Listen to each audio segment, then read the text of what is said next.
오늘 우리에게 주신 하나님의 말씀은 마태복음 6장 5절에서 13절까지 말씀입니다.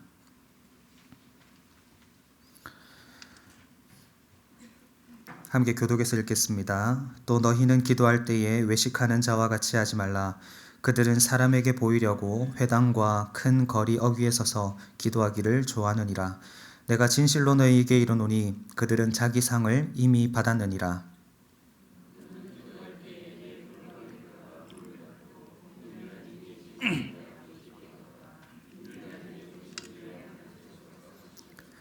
또 기도할 때에 이방인과 같이 중언부언하지 말라. 그들은 말을 많이 하여야 들으실 줄 생각하느니라.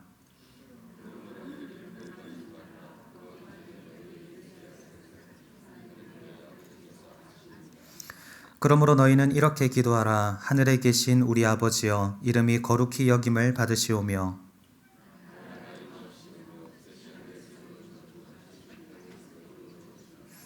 오늘 우리에게 일용할 양식을 주시옵고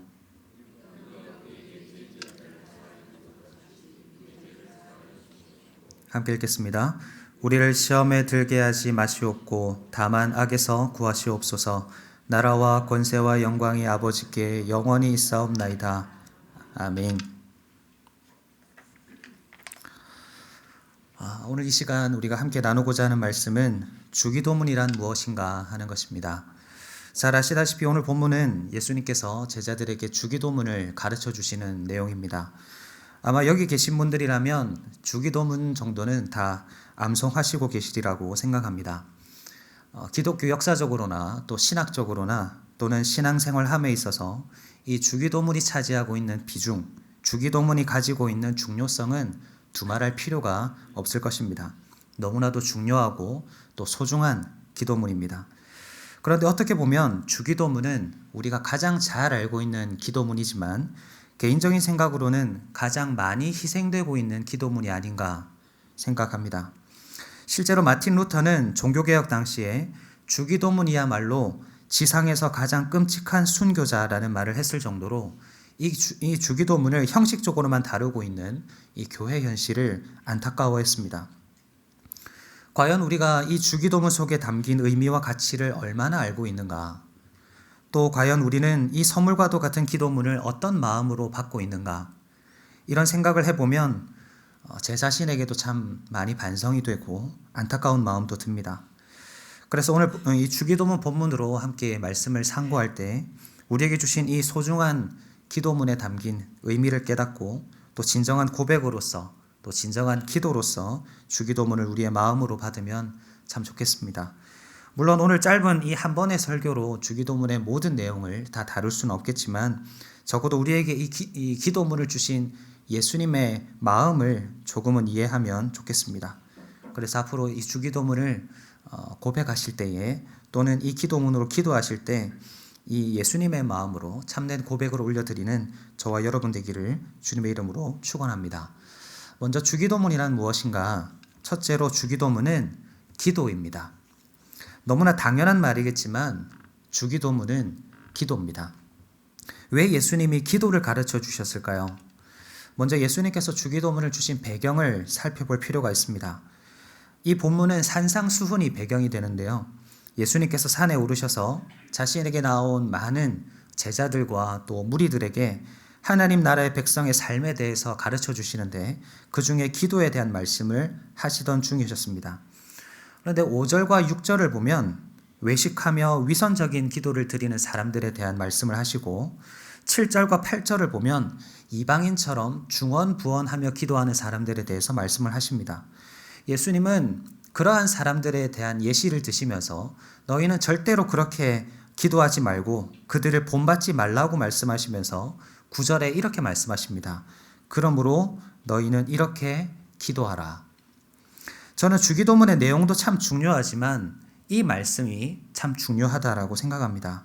이것이 바로 예수님께서 주기도문을 우리에게 허락하신 핵심적인 이유가 되기 때문입니다. 너희는 이렇게 기도하라. 이 문장에서 어디에 강조점을 두어야 될까요? 누가 기도해야 할 것인가를 이야기하려면 너희는 이라는 말에 강조점을 두어야 할 것입니다. 기도의 방법에 대해서 이야기하려면 어떻게에 강조점을 두어야 할 것입니다. 그런데 저는 이 기도하라라는 말에 초점을 두고 싶습니다. 예수님의 진짜 의도는 기도하라는 것에 있습니다. 기도를 가장한 주문을 외우지 말고, 기도를 가장한 쇼를 하지 말고, 예수님은 우리가 기도하기를 원하십니다. 기도하는 사람이 되기를 원하신다라는 겁니다.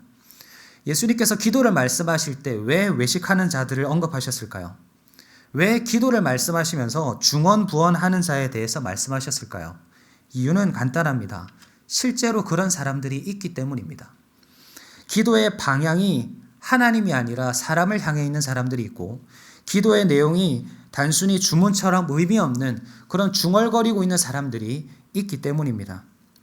주기도문의 글자 배열을 조금만 다르게 하면 주문 기도가 된다고는 하는데, 실제로 정말 주문처럼 기도하는 사람이 있는 거죠.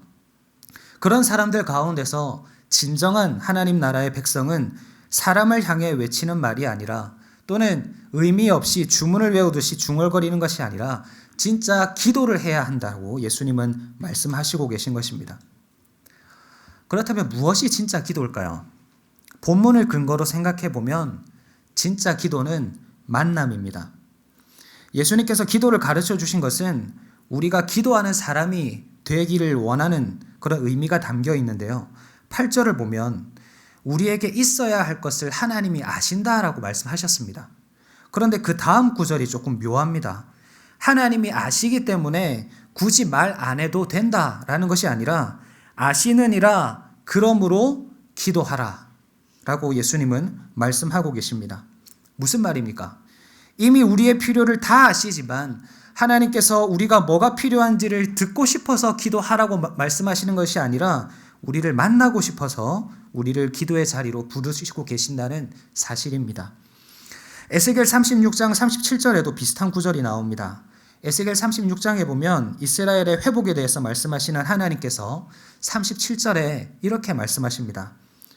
주 여호와께서 이같이 말씀하셨느니라. 그래도 이스라엘 족속이 이같이 자기들에게 이루어 주기를 내게 구하여야 할지라.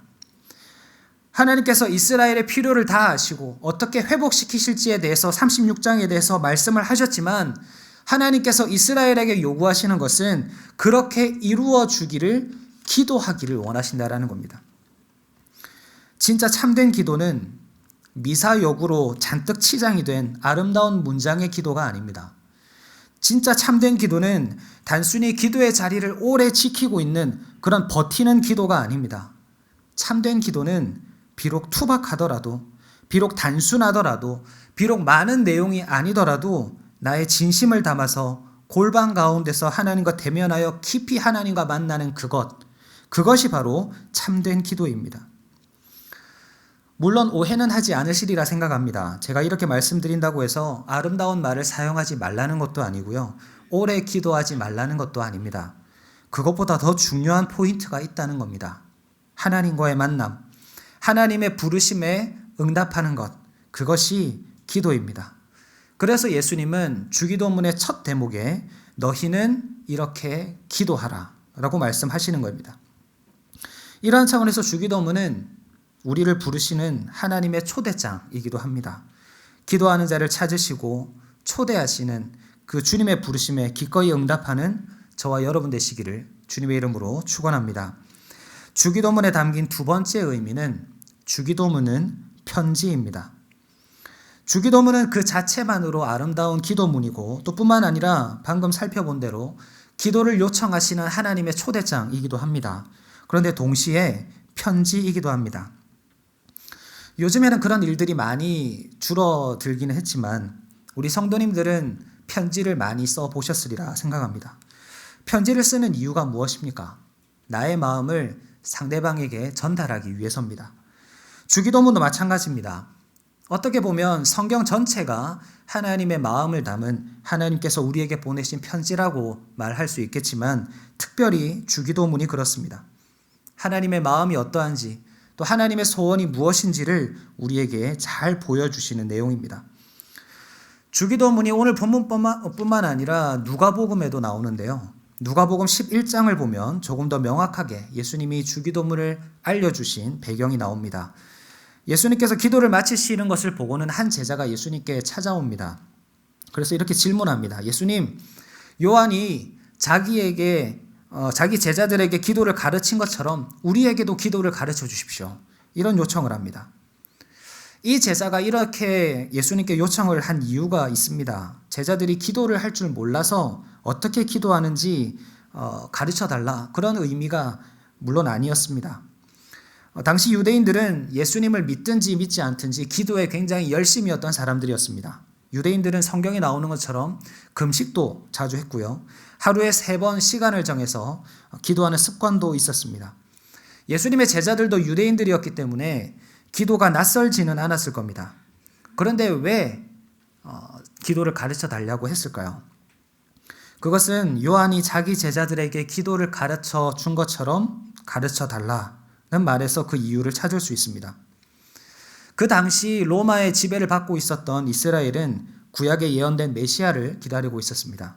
그래서 바리새파라든지 사두개파라든지 여러 종파에 속한 유대인들은 자신들의 정체성과 자신들의 사명을 담아서 정형화된 기도문을 만들어서 암송하고 다녔습니다. 그래서 하나님께서 메시아를 보내주시기까지 자신들이 어떤 사명을 감당해야 하고 어떤 역할을 해야 하는지 끊임없이 이 기도문을 통해서 상기했던 겁니다. 세례 요한도 하나님 나라에 대해서 선포했던 사람으로서 이러한 사람들과 마찬가지로 기도문을 만들어서 자신의 제자들에게 알려준 것으로 보입니다. 그래서 예수님의 제자들도 예수님께서 가지고 계시는 그 하나님 나라의 소망, 그 소망이 담긴 기도문을 우리에게도 알려주십사 요구하고 있는 겁니다. 그러니까 예수님께서 어떤 내용으로 이 기도문을 가르쳐 주시겠습니까? 하나님께서 세우신 이 지상의 교회, 하나님 나라의 백성들이 어떤 정체성을 가지고 살아가야 할 것인가, 어떤 사명을 감당해야 할 것인가, 이러한 하나님의 마음을 잘 담아서 만들어 주신 기도문이 바로 주기도문이라는 것입니다. 이 말을 조금 다르게 표현하면 주기도문 안에 하나님의 마음이 담겨 있고 주기도문 안에 하나님의 소원이 담겨 있다라는 것입니다. 이것은 우리가 주기도문이 기록되어 있는 성경의 맥락 속에서도 찾아볼 수 있습니다. 주기도문이 산상수훈이라고 불리는 마태복음 5장에서 7장의 사이 한가운데에 위치하고 있습니다. 핵심부에 위치하고 있다는 거죠. 그러니까 이 주기도문은 산상수훈의 요약이자 성도들의 삶의 방식에 있어서 가장 중요한 잣대가 된다라고 할 수 있습니다. 말씀드렸다시피 산상수훈은 하나님 나라의 백성이 어떤 존재인지, 어떤 삶을 살아야 하는지를 말해줍니다. 하나님께서 하나님 나라 백성에게 무엇을 요구하시는지를 잘 말해주는 본문이라는 거죠. 그렇기 때문에 주기도문은 하나님의 마음, 하나님의 바람이 잘 녹아있는 한편의 편지와도 같습니다. 그렇다면 무엇이 하나님의 뜻일까요? 주기도문의 내용을 생각해 보면 금방 떠오르실 것 같습니다. 시간 관계상 간단하게만 언급하면 우리가 하나님을 아버지라 부르면서 하나님과 친밀한 교제를 누리는 것, 하나님의 이름을 거룩히 여기는 것, 나의 삶을 하나님께서 다스려 주시는 것, 하나님의 공급을 바라면서 하나님을 신뢰하는 삶을 사는 것, 우리의 허물과 죄악을 용서해 주시기를 구하는 것, 우리를 보호해 주시고 구원해 주시기를 구하는 것, 이러한 것들이 하나님께서 우리를 향하신 뜻이자 소망이라 는 것입니다. 이러한 내용이 고스란히 녹아있는 기도문이 주기도문입니다. 이런 차원에서 저는 마태복음 6장 33절이 의미 있게 다가온다고 생각합니다. 한번 띄워주시면 다 같이 한번 읽어보겠습니다. 시작. 그런즉 너희는 먼저 그의 나라와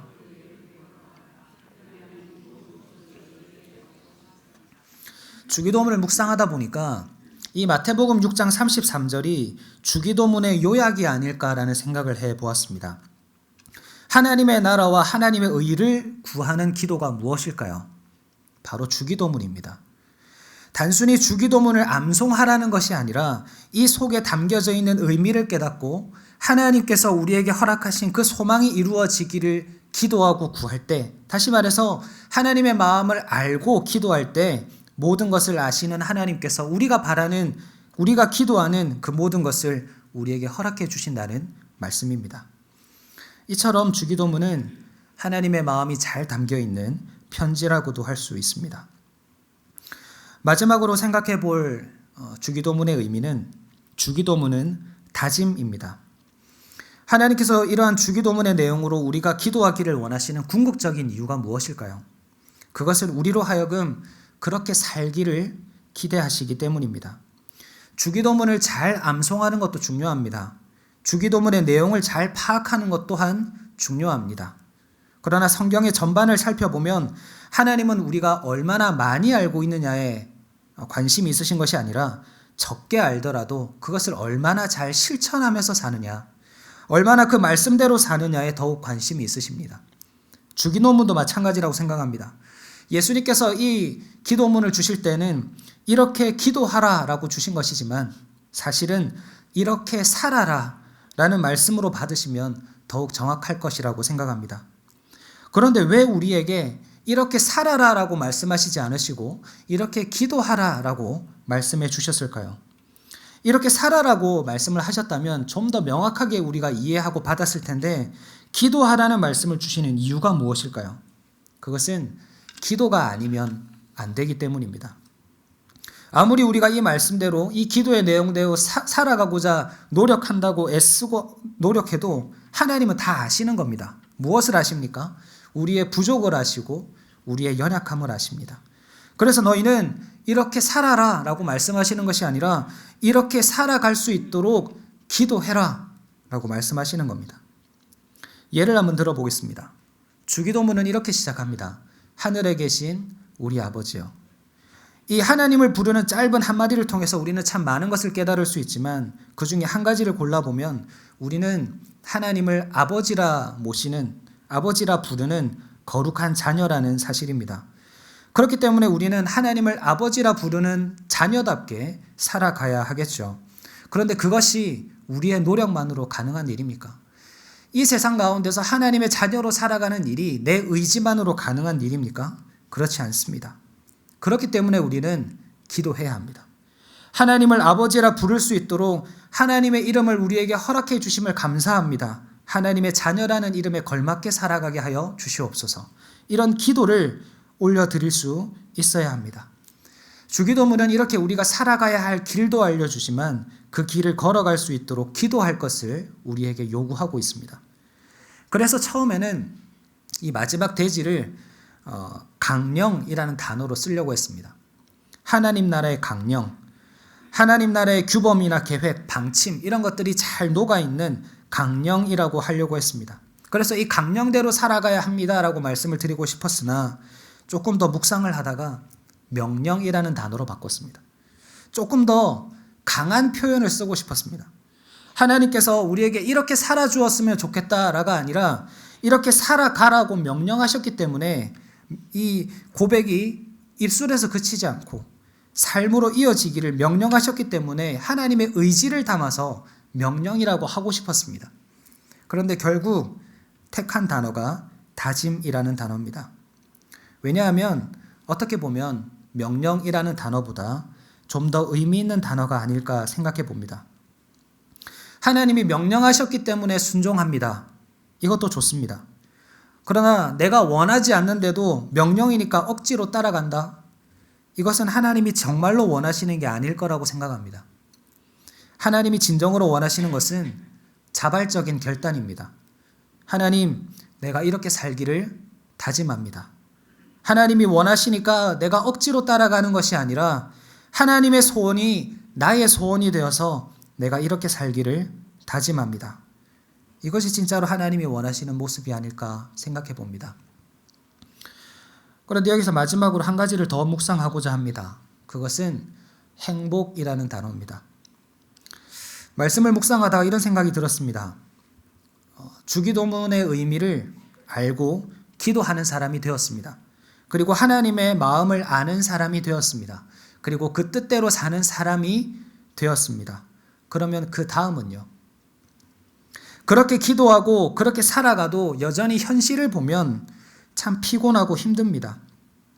눈물 지을 일이 너무나도 많고 내 힘으로 내 능력으로 어찌할 수 없는 일들 때문에 마음이 무너지고 고통스러운 때가 얼마나 많은지 모릅니다. 하나님이 그걸 모르실까요? 하나님이 우리의 고통을 모르기 때문에 우리가 여전히 이 아픔 가운데 살아가는 걸까요? 아니요, 그렇지 않습니다. 하나님은 다 아십니다. 우리가 무엇을 구할지 다 아신다고 하셨지 않습니까? 그런데 그 구할 것을 주시는 것이 아니라 주기도문의 이 궁극적인 이유, 아까 말씀을 나누었던 것처럼 우리가 기도하고 하나님의 마음을 알고 이렇게 살아가게 되면 하나님은 우리에게 참된 행복과 평안을 주십니다. 빌립보서 4장 6절을 보면 아마 많은 분들이 암송하고 계시겠지만 아무것도 염려하지 말고 다만 모든 일에 기도와 간구로 너희 구할 것을 감사함으로 하나님께 아뢰라 라고 말씀합니다.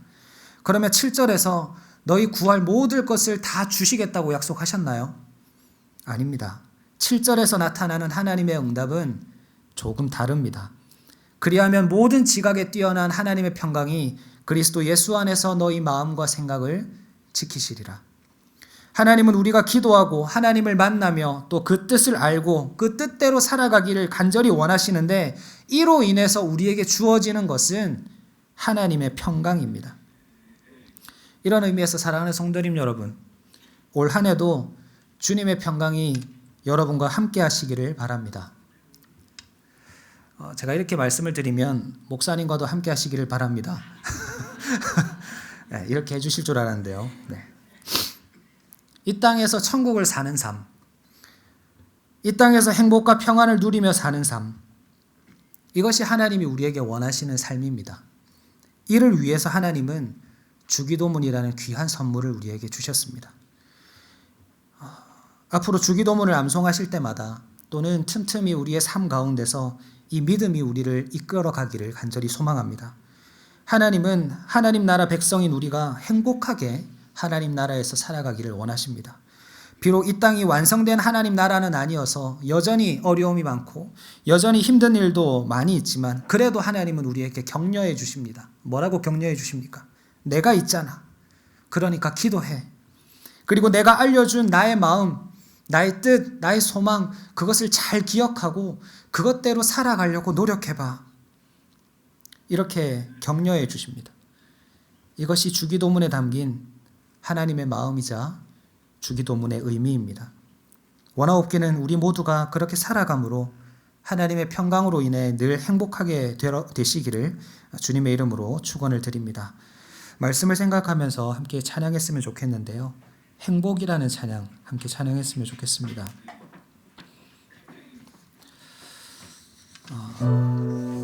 무엇이 행복입니까?